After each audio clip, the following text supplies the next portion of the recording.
amigos, ¿cómo están? Bienvenidos a Momentos. Hoy me visita un escritor vital, afable y muy optimista, que tuvo muy clara su vocación literaria a los 7 años cuando empezó a escribir sus primeros poemas y relatos. Hoy ha ampliado su campo creativo e incursionado en la crítica literaria y en el cine como guionista. Les presento a Gregorio Muelas, quien junto a Heberto de Sismo acaba de publicar el poemario La soledad encendida. Muchas gracias por estar aquí, Gregorio. Muchas gracias a ti, es un placer acompañarte. Gregorio, como dije en la introducción, iniciaste tu andadura literaria a una edad muy precoz, a los 7 años. Escribías poemas y cuentos. Luego, a los 12, te decantas por la novela juvenil. Tu vocación estaba clara desde el comienzo. Pero ¿por qué luego, como profesión, escoges la historia? ¿Qué pasó? Cuéntanos. Pues justamente en la casa familiar, la inmensa mayoría de los libros que teníamos allí, la pequeña biblioteca que teníamos en aquel momento, eran de historia, porque eso es algo que he heredado de mi padre, que es un gran aficionado a la historia, y justamente yo heredé ese gusto, y finalmente me decanté a la hora de escoger mis estudios universitarios por la historia, pero me podría haber decantado por filología. Y de hecho hoy en día estoy estudiando materia filológica hispánica. A propósito, ¿a dónde fueron a parar esas novelas juveniles que tenían por títulos La guerra de las 2 rosas, Los 4 leones rampantes y La muerte sin remedio? ¿Qué fue de ellas? Pues bueno, están en el cajón. ¿Pero tendrán alguna oportunidad? ¿Tú crees? No creo, porque fueron, como bien dices, fueron creaciones muy prematuras, y tengo que decir que mis primeras lecturas, como la inmensa mayoría, pues fueron Julio Verne, Emilio Salgari y un autor curioso para mi edad entonces, que era Edgar Allan Poe, y justamente fue el que más me influyó de todos, y justamente inicié mi andadura narrativa, pues influenciado por estos autores, con novelas de aventuras y con novelas también de terror y misterio. ¿Pero tus padres te sugerían estas lecturas o tú las descubrías por tu cuenta? Pues fue casi una vocación innata, porque realmente, como bien decía, la inmensa mayoría de lecturas que tenía al alcance de mi mano en el domicilio familiar eran de historia. Sin embargo, fui poco a poco descubriendo, una lectura me llevaba a otra, y al final me hice con una serie de lecturas que fueron muy cruciales para mi desarrollo, no solo como literato, si se quiere decir, sino como persona. Con el tiempo te inclinas hacia la poesía dejando de lado la narrativa. ¿Por qué? ¿Qué expectativa cumples cuando te expresas en verso que no te puede dar la prosa? Pues eso es una pregunta muy interesante. Pues yo creo que abre todo un abanico de posibilidades de expresión del mundo interior, ¿no? Yo tuve una etapa también muy introspectiva, de lecturas filosóficas, también precoces, por qué no decirlo, y como que la poesía era el género que daba más cauce a ese torrente, ¿no?, de expresión interior. ¿Pero por alguna experiencia de sufrimiento, de dolor? Pues creo que lo has dicho en la presentación, que soy una persona muy optimista, muy vitalista.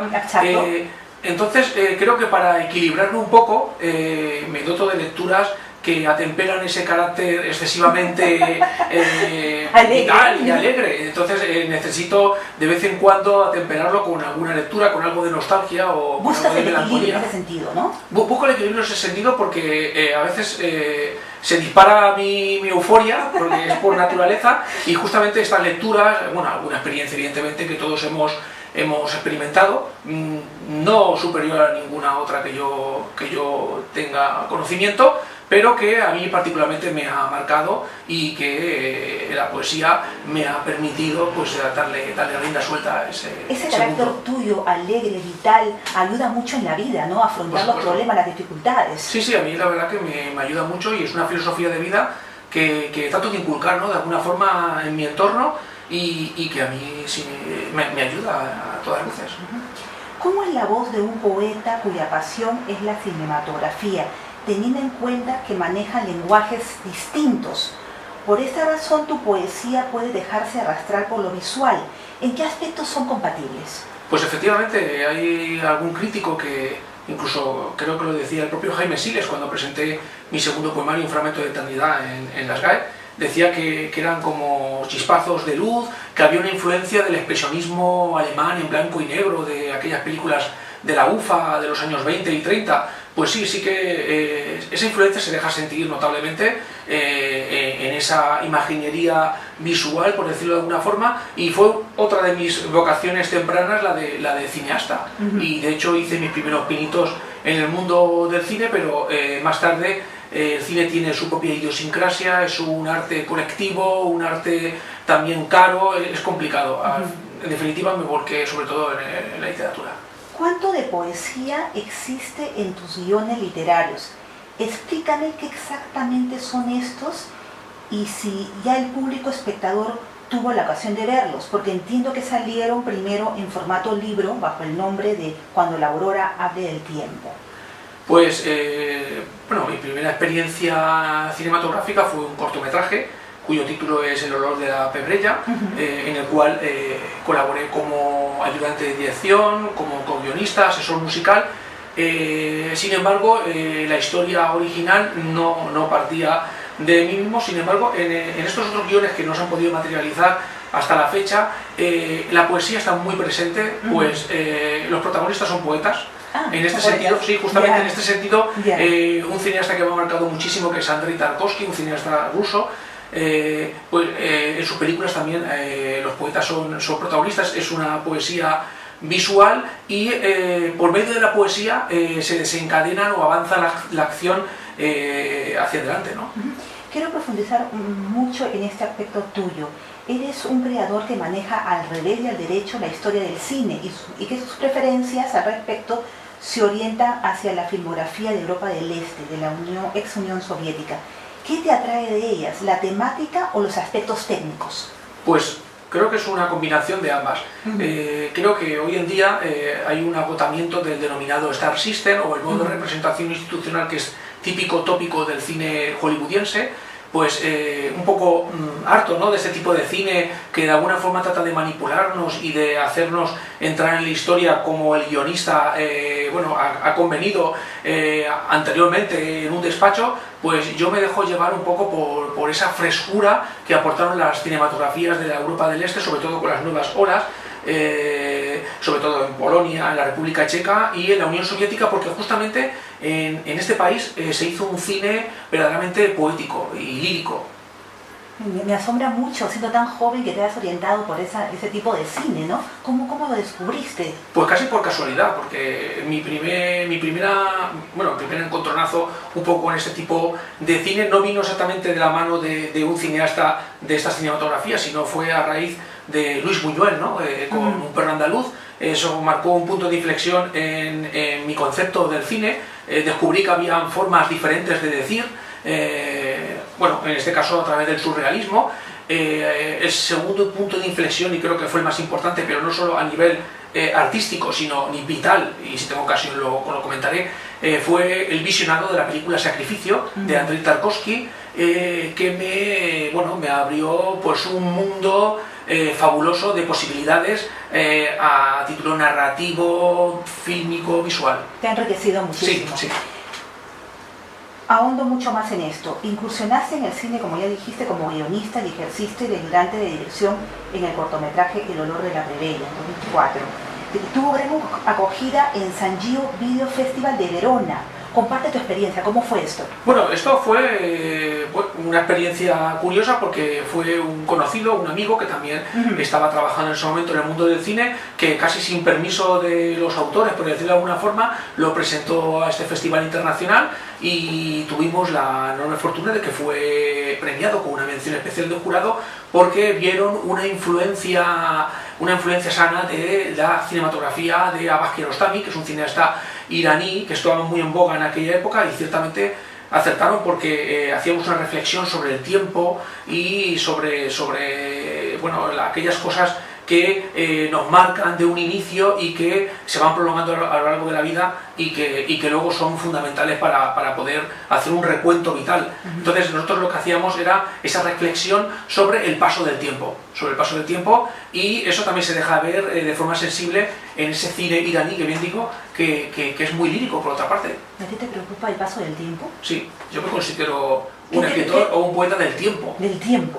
¿Pero qué te preocupa exactamente? ¿No dejar huella? ¿Perderte en ese espacio? Sí, es curioso porque puede sonar un poco, bueno, altisonante, ¿no? Un poco egotista, si se quiere, el afán de decir algo y que eso tenga un peso específico y que se pueda legar al futuro. Pero creo que toda responsabilidad de un artista es la de dejar huella o de decir algo que se pueda utilizar o emplear de forma positiva para las generaciones futuras. Muy filosófico, demasiado filosófico.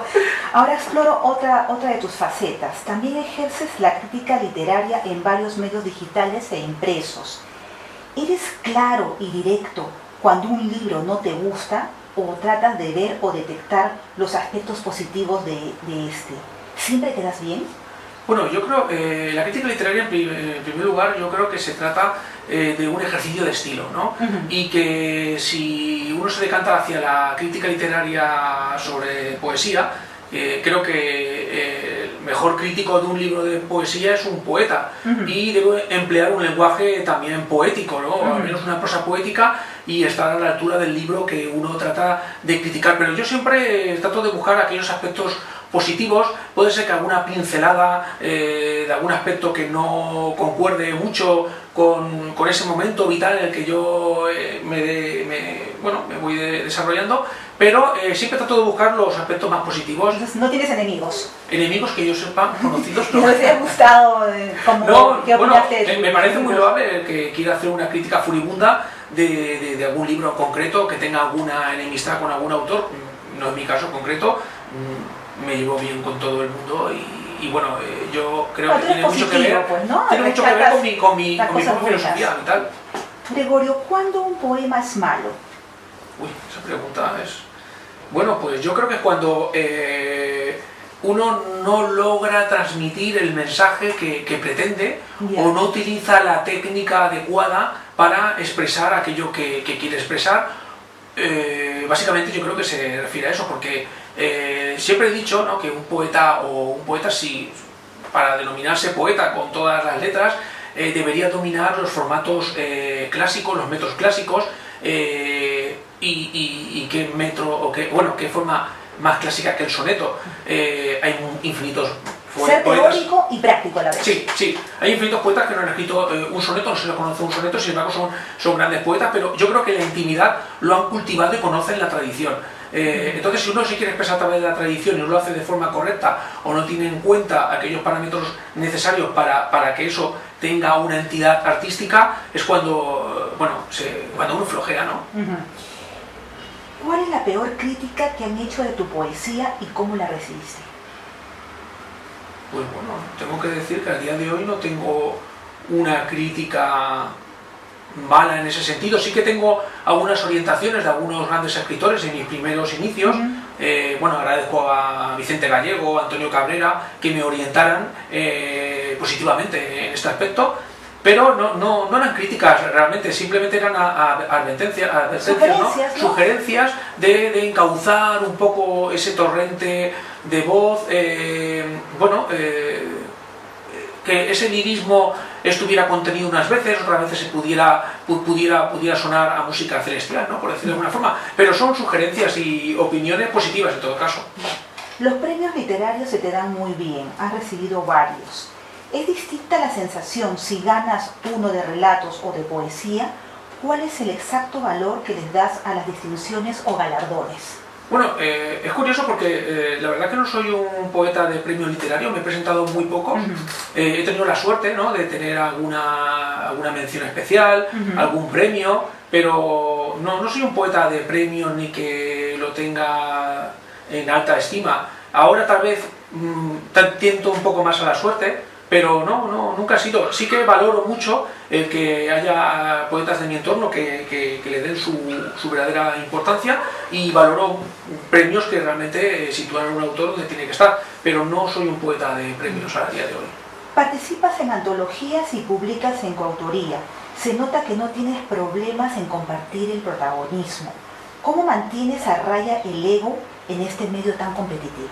Bueno, pues sí que es cierto que es un medio muy competitivo, pero no tengo problemas. De hecho, Es conocida esa alianza poética que he conformado con mi hermano de letras, José Antonio Olmedo, cuyo seudónimo todo el mundo conoce, de Berto de Sismo, y nos hemos propuesto de caminar juntos en muchos aspectos. Cada uno tiene luego su trayectoria propia, pero como somos muy coincidentes, y luego, como bien dices, sí que he participado en bastantes antologías, por suerte, pero no tengo ningún problema. Para mí es un placer y un honor estar acompañando a otros autores a los que tengo verdadera estima y que para mí son importantes. ¿Cuál es el rol o función que cumple un poeta en estos tiempos? ¿Cómo te ves a ti mismo desempeñando este papel? Bueno, siempre apelo a aquel famoso dicho de Fyodor Dostoyevsky, que decía que el arte podía cambiar el mundo. Yo creo que desde nuestra pequeña parcela, desde nuestro micromundo, con poquito que hagamos, todos contribuimos a hacer mejor el mundo. Entonces yo pienso que el poeta también tiene algo que decir. Tiene algo que decir, sobre todo a nivel social. De hecho, mi poesía se ha ido decantando desde una vertiente metafísica a una vertiente de crítica social, porque por desgracia hoy en día hay mucho que criticar, y creo que todos debemos, tenemos el deber, ¿no?, de decir algo para mejorar este mundo. Justamente sobre eso, ¿la poesía o el poeta debe comprometerse con algo? Yo creo que sí, pero eso ya es una cuestión vital. Yo creo que el poeta es artista, pero es hijo de su tiempo, y como hijo de su tiempo está rodeado de una serie de circunstancias, de un contexto que no queda al margen de su labor creativa, con lo cual eso influye, para bien o para mal, de alguna forma a la hora de expresarse. ¿El poeta está siempre en ti o aflora en determinados momentos? ¿Qué diferencias ves entre el ser humano Gregorio Muelas y el artista de la palabra? Bueno, yo creo que el poeta se presenta en los momentos más insospechados. Entonces, aparece de pronto. No soy un poeta que se presente ante la página en blanco, la cual me da mucho vértigo. Soy un poeta de chispazos, ¿no?, del momento más insospechado, sobre todo cuando estoy en ruta o conduciendo o de viaje. Se me ocurren muchas ideas que luego pues plasmo allí donde la inmediatez me permite hacerlo. Pero creo que el poeta siempre es la persona, y la persona siempre es el poeta, porque es muy difícil deslindar una de la otra. Yo creo que uno está dentro del otro y el otro pertenece al uno. ¿Cuál es el rasgo característico de tu poesía? ¿En qué se diferencia de la del resto de tus colegas?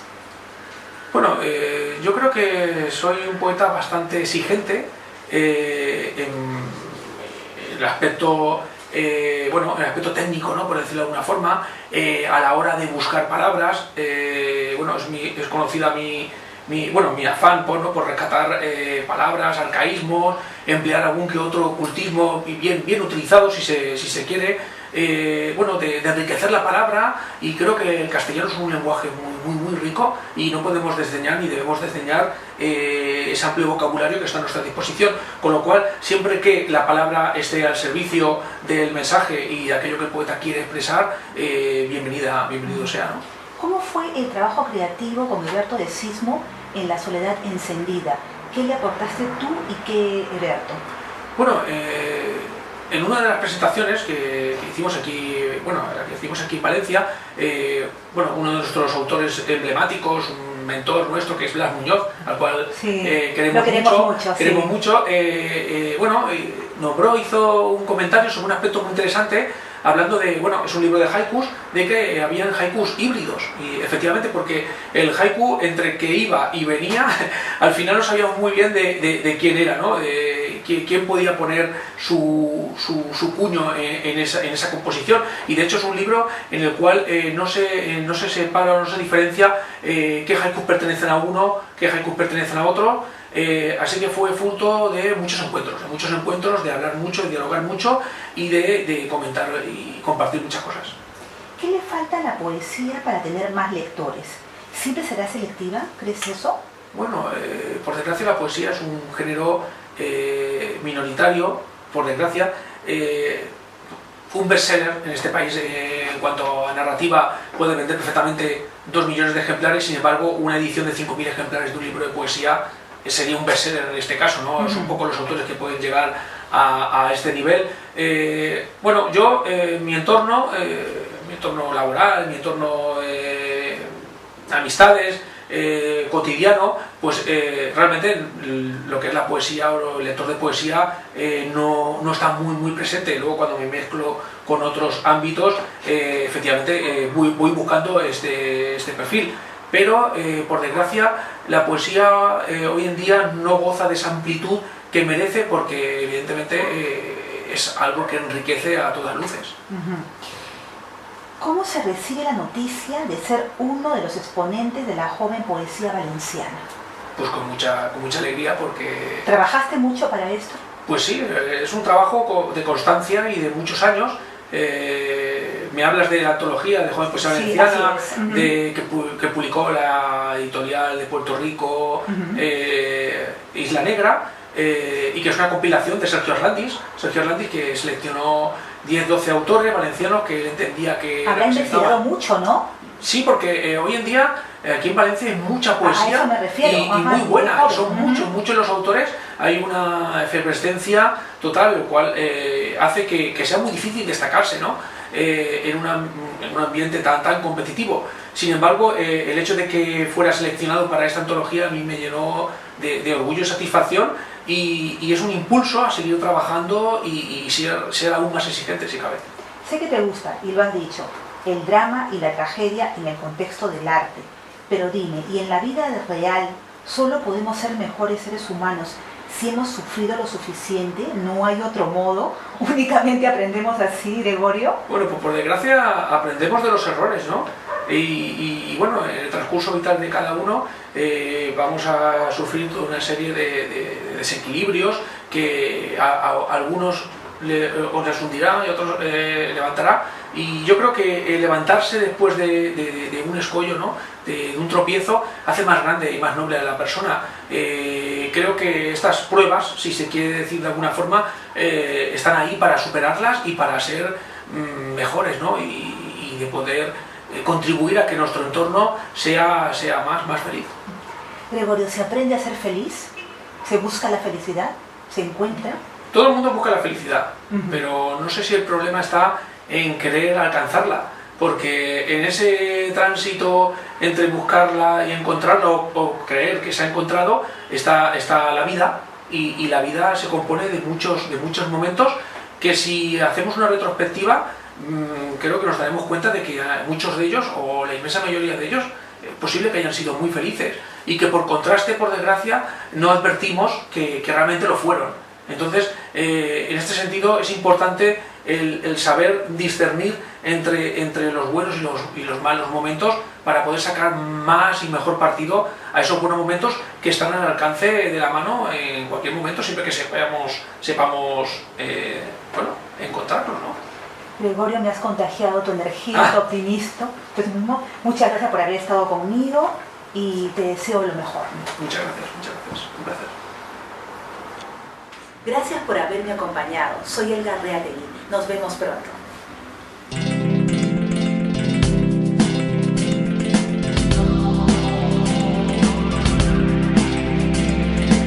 Si alguien te dice que existen verdades eternas, hombres infalibles, no le creas,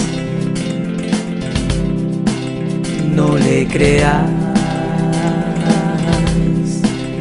no le creas. O que tu vida es escrita sobre algunas cartas o allá en las estrellas, no le creas, no le creas, no le creas. Y si te dicen que no